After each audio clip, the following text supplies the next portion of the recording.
Hello भाई मु विश्वनाथ समस्त को विश्वनाथ मैथ्स को स्वागत करुछि। आज आम ए वीडियो रे एक्सरसाइज कांस्टेबल रो प्रीवियस ईयर क्वेश्चन डिस्कशन करबा रेशियो एंड प्रोपोर्शन चैप्टर रो तेणु 2019 एवं कंबाइंड रिक्रूटमेंट एग्जामिनेशन 2021 रे एक्सरसाइज कांस्टेबल जो बाहर थिला एथिरे जेतिकी भी रेशियो एंड प्रोपोर्शन रो क्वेश्चन आस्थिला से सब को आम आलोचना करबा। तेणु देख पूरा कंप्लीट भाव में तुमको chapter wise previous year question video class तुमको विश्वनाथ मैथ्स यूट्यूब चैनल मिल जाव। जमीक exercise constable previous year question बर्तमान समय आम डिस्कसन करवा ठीक सेमती फॉरेस्टर फॉरेस्ट गार्ड जीक प्रीवियस ईयर क्वेश्चन रही चैप्टर वाइज ठीक सेमती आरआई एआरआई अमीन जूनियर असिस्टेंट से सबूर जिते क्वेश्चन अच्छी सबकि आम चैप्टर वाइज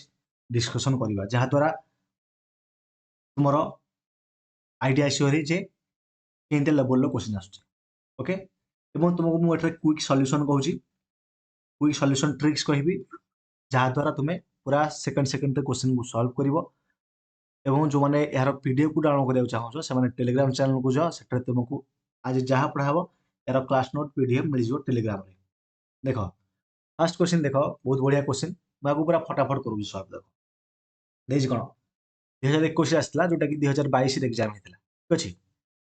2022 एग्जाम होता कि नोटिफिकेशन आसला 2021 देख जे ए अनुपात बी हूँ 2:3 ताहले 5a माइनस 2b अनुपात a प्लस 3b के किसी सिंपल कथा ए जगह 2 पकईदे बी जगह 3 पकईद ये भी 2 पकईद 3 पकईद 5 दुणे के 10 ये 3 दुणे 6 10 रु 6 गले के 10 रु 6 गले 4 4 जदि हम ताने ये ऑप्शन ए हम आउ अनुपात 11 किसी मारिया दरकार नहीं मुझे कौन कली देख सिंपल पकईदेली ए रे पकईदेली पकईला 5 दुणे 10 ये 2 3 6 10 रु 6 गले 4 हम जदि 4 हम ये केते हेला एटा केते हेला केते अच्छा 4 हेला ठीक गोटे मिनिट ओके ठीक अच्छे 4 हेगला तापर आउ सेकेंडा बाहर करने दरकार नहीं चेक करदे देख 2 ये 3 3 9 9 2 11 ठीक अच्छे 4 अनुपात 11 हो आंसर बुझीला ना बुझिलनि एग्जाम रे टोटाल तुम्हें सॉल्व करिवो नाही जेमिति एठारे केवल एटा बाहर कली देखली जे ऑप्शन रे एठी केवल ऑप्शन ए रे ही प्रथमे 4 अछि तेणु ऑप्शन ए मारिवो आउ एई अनुपात जो बी टा रहिला बी टा को बाहर करिया कोनोसी आवश्यकता नाही मन हैला क्लियर ए गुटी को अनुपात आम आंसर बाहर करदेले एमिति क्विक सॉल्यूशन यूज करिवो देखो आकु हिन सॉल्व करबा देखो देखो बी टा समान अछि कि जदि बी समान थिबो देखो एटा होची ए रो एटा होची बी रो एटा होची बी रो एटा होची सी रो ठीक अछि हमको ए अनुपात सी पचारछि को तीन प्रकार करी हो हैला तीन प्रकार जोटा कि बहुत सहज और से भितर जोटा समस्त जानती बेसिक देवरा सेटा मु कहि दउछि सिंपल एमति लिखिदब ए अनुपात बी अनुपात सी लिखिदब ए अनुपात बी देछि 4 अनुपात 5 बी अनुपात सी देछि 7 अनुपात 8 ता माने एठारे ए गैप को ए 7 फिल अप करिवो ए गैप को 5 फिल अप करिवो ताने हम पचाछि ए अनुपात 7 7 को केते ना सर 28 28 सी केते हबो ना सर 8 5 40 28 अनुपात 40 काट जदि काटिबा 5 काट 4 काटले 4 सत्ता 28 4 काटले 4 10 40 7 अनुपात 10 केते हबो 7 अनुपात 10 हबो एटा गोटे मेथड रहला आ गोटे मेथड कोन अछि ना आ गोटे मेथड अछि देखो एंती 4 अनुपात 5 एन 7 अनुपात 8 लिखाला मानकर प्रथमे 7 को केते 28 लिखि दबो एटा हबो ए रो ओके तापर कोन करिवो ए एमिति गुणिबो 5 7 35 एटा हबो बी रो तार एमिति गुणिबो 5 8 40 एटा होची कार ना सी रो ए अनुपात बी अनुपात सी भाइबला नै तेणु एटा सेकंड मेथड आ गोटे मेथड अछि कोन आ गोटे मेथड हला आ गोटे मेथड होची 4 अनुपात 5 देला ओके 7 अनुपात 8 देछि तमे ए बी टा को समान करिया चेष्टा करियो बी टा को जदि समान करिवा इठु ऊपर केते गुणिबा सर ऊपर आमे गुणिबा 7 तळे गुणिबा 5 जे तळे गुणिया 5 लेठी 5 गुणिया 5 8 40 हे जिवो ए ऊपर भी 7 गुणिया 7 को 28 हे जिवो बुझिला तीनटा मेथड कहि देली तुमको जो मेथड रे करियर अछि करो क्लियर तीनटा मेथड इजी जो सेकेंड मेथडटा कहली सेटा भी बहुत इजी सिंपल किसी ना लिखिदेल 4:5 7:8 इटा गुणिदेव 7×28 इटा हम ए बी बाहर करने करुआ गुणिदेव 8 जो करुआ गुणिदेव 7:8 कौन लिखली 4:5 7×28 है तापर एटा 35 हमारा एमती गुण है उल्टा गुण दे 5×7 = 35 तापर एमती गुणव 40 बुझेगा ना बुझे आउे बुझे आउे बुझे देख ମୁଁ କହିବାର ଥିଲା ଯେ ଯଦି 4:5 ଦେଇଛି 7:8 ଦେଇଛି ଏ ବି ସି ବାହାର କରିବା ଏଇଟା ଗୁଣିଲେ ଏ ବାହାରିବ ଏମିତି ଗୁଣିଲେ ବି ବାହାରିବ ଏମିତି ଗୁଣିଲେ ସି ବାହାରିବ ବୁଝିଲା ଏ ନ ତ ଆଉ ନା କାହାର କିଛି ଡାଉଟ୍ ଓକେ এটা সেকেন্ড মেথড আর থার্ড মেথডটা কহিলি যে বি টাକୁ সেম করিବ কোটাକୁ থার্ড মেথডটা বি সেম হওয়া দরকার তিনটা মেথড কহিলি ଯୋଉ মেথড କରୁଛ କର ତୁମ ମନ ଏଇଟା ଦେଖିବା क्वेश्चन ଏଇଟା क्वेश्चन ଆସିଥିଲା ବି देख ये क्वेश्चन नुह कि तुम्हें जो एग्जाम को जय देख ये सेम डाटा देथिबो है ए बी सी पचार तुम बाहर करने तो मुझे बारंबार कही देख यहाँ के जानच ना 15 12 10 हो मुझे देख सल्यूशन कले मुझे देखिली 4 5 6 देती माने एलसीएम के ना सर एलसीएम टा जीव आम सर 60 जीव क्लीयर एलसीएम के 60 जीव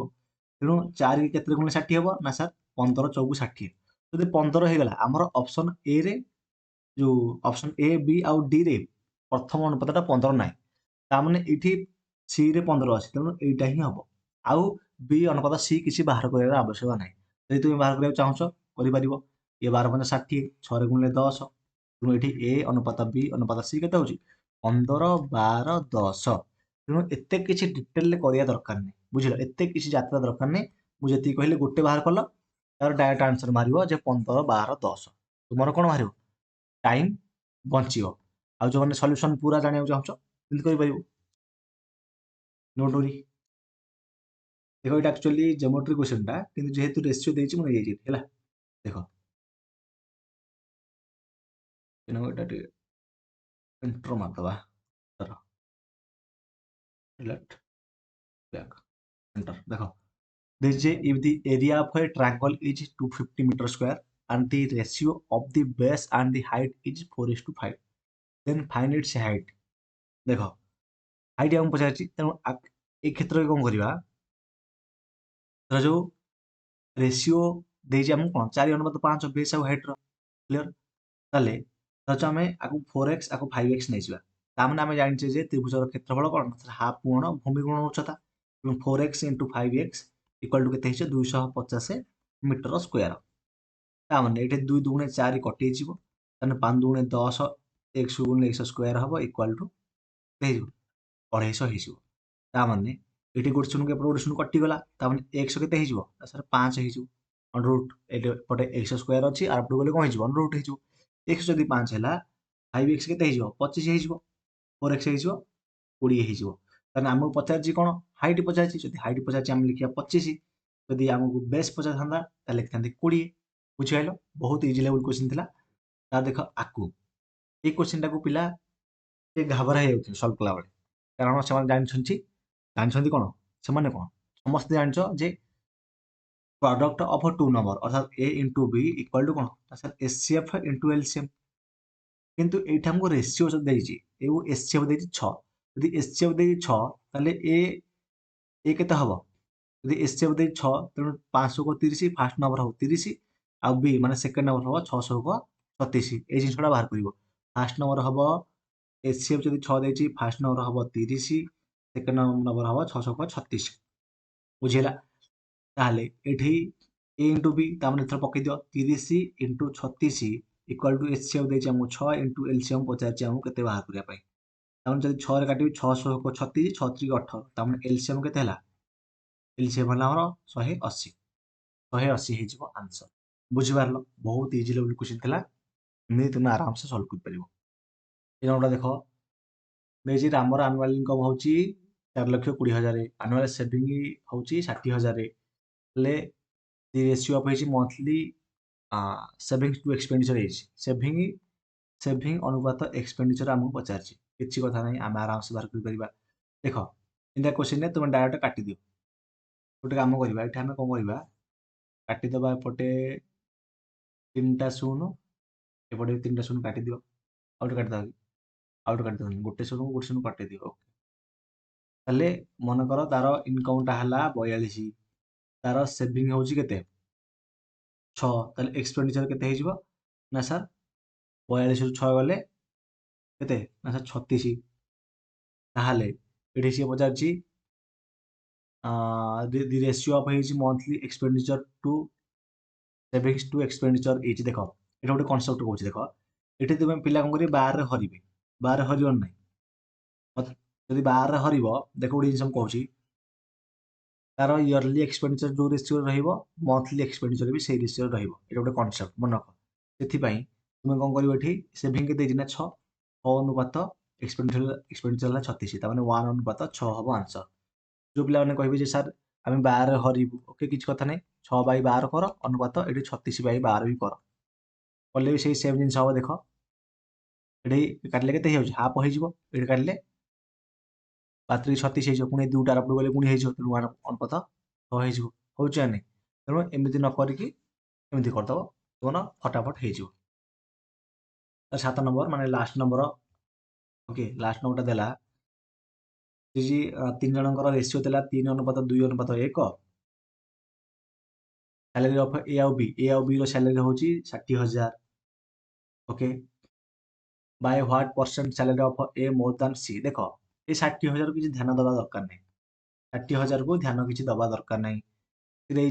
ए how by what percent is salary of A more than C A रो सैलरी तमटा ए बी सी ए रो सैलरी बी रो जो सी रो सैलरी अपेक्षा केते अधिक ना सर केते अधिक ना सर 2 अधिक 2 अधिक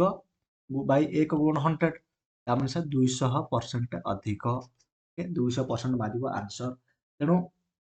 आउ ये 60,000 टा देछि बोली 60,000 रे तार रेशियो बाहर करबनी मुखाइम सेटा ताठो बड़ मुखाइम किछि नु बुझिलो एंदी बाहर करा जाय क्लियर तेणु आम शेष करदे एक्सरसाइज कन्स्टेबल जी क्वेश्चन आसाला तुम आपको टे बढ़िया भाव में रिभाइज करदेव एथर जो क्वेश्चन गुड़ा आसो भल लेवल क्वेश्चन आसो है पूरा मैथमेटिक्स कंप्लीट पूरा मुझे यूट्यूब पढ़ाई आगू तुम एग्जाम गोटे सीरीज जानेदेवी जहाद्वारा तुम्हें पूरा बेसिक रु कंप्लीट मैथमेटिक्स शिखिपार रोचे धन्यवाद।